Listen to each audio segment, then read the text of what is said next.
Hello, Southwest Regional Team. Today, for our inspirational moment, I wanted to continue the discussion on the nature of science as an inspirational talk. Again, inspire meaning that you are breathed into. So I hope to breathe in for myself some inspiration and hope that you can breathe in some too. So take a breath and let's talk science and inspiration. So, something I want you to realize is that what is being taught in public schools today is about 100 years behind the times. When we look at 1831, when Charles Darwin, the naturalist, came up with the natural selection, or 1845, Thomas Huxley, who was one of Darwin's friends and supporters, made the statement that cells are simple. And then he was a biologist. In 1843, Karl Marx, the socialist. In 1899, Sigmund Freud, the neurologist. But since then, there have been a lot of really amazing studies. And let you be the judge, but the more we learn about science, the more science explains God. So here we go. 1927, George, I'm not sure how to pronounce his last name, it looks French, Lemaitre, astronomer, first described what became the Big Bang Theory. 1929, Edwin Hubble noticed that other galaxies were moving away from us, and the furthest galaxy was moving faster than the ones closest to us. 1861, Alan Rex Sandage, an American astronomer, staff member emeritus with Carnegie Observatories in Pasadena, California. He determined the first reasonably accurate values for the Hubble constant and the age of the universe. 1962, James Watson and Francis Crick, together with Marie Watkins, won the Nobel Prize in Medicine for their discovery of the structure of DNA, but since then, the world of biology has also stagnated. In 1970, Hawking came up with the concept of singularity, which goes right along with the idea of the Big Bang Theory. If you take objects moving outward and trace them back to where they came from, it would be a single point, singularity. 1975, Brian Josephson won the Nobel Prize as a physicist, best known for his pioneering work on the superconductivity and quantum tunneling. 1984, Fred Hoyle, astronomer, wrote The Intelligent Universe in support of the fine-tuned universe, which means that,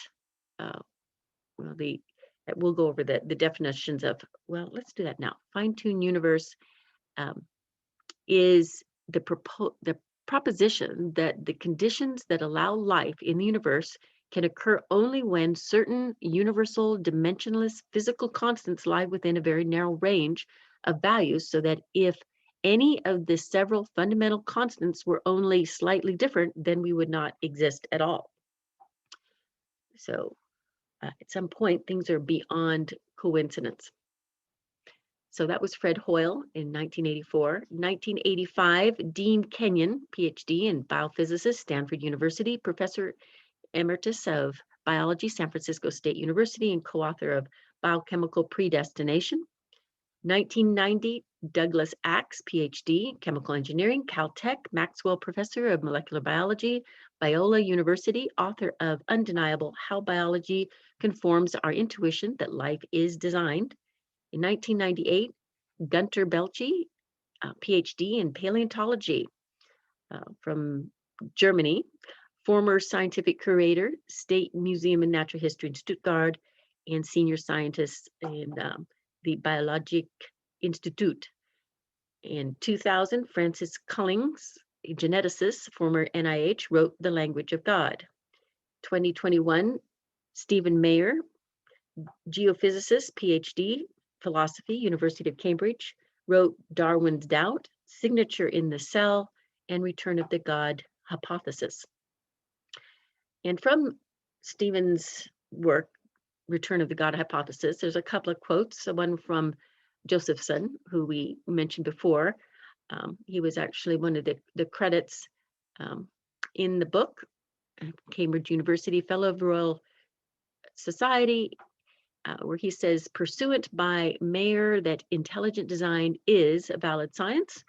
And Belchi, I'm focusing on paleontological evidence against neo-Darwinism and real technology in nature.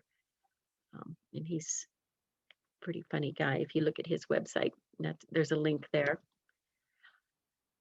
So as I stated before, that there is the theories and then there is the reality. And many of these theories are being taught as reality in public schools. So it's outdated science, philosophy, and social studies are currently taught in public schools. Evolution, Marxism, Freudism, and natural selection, when the preponderance of evidence actually supports the Big Bang Theory, which is the proposition that universe started as a single point. He said that the universe stretched and expanded to get as big as it is now, and that it could keep on stretching. And we already went over the fine-tuned universe, which is that proposition that the conditions that allow life in the universe can only occur within certain universal dimensionless physical constants lie within a very narrow range, as in beyond coincidence, of values, so that if any of the several fundamental constants were only slightly different, we would not exist at all. And then there's the other concept of irreducibility complexity, IC. This is the argument that certain biological systems cannot have evolved by successive small modifications to pre-existing functional systems through natural selection because no less complex system would be able to function. So current theories that try to explain the Big Bang, the fine-tune, and IC are multiverse, panspermia, methodological naturalism response fail to explain the irregularities of neo-Darwinism. So we are just flipping the script, looking at things in a new perspective, and realizing when things are beyond coincidence, may not be coincidence at all. So thank you for this moment and take care.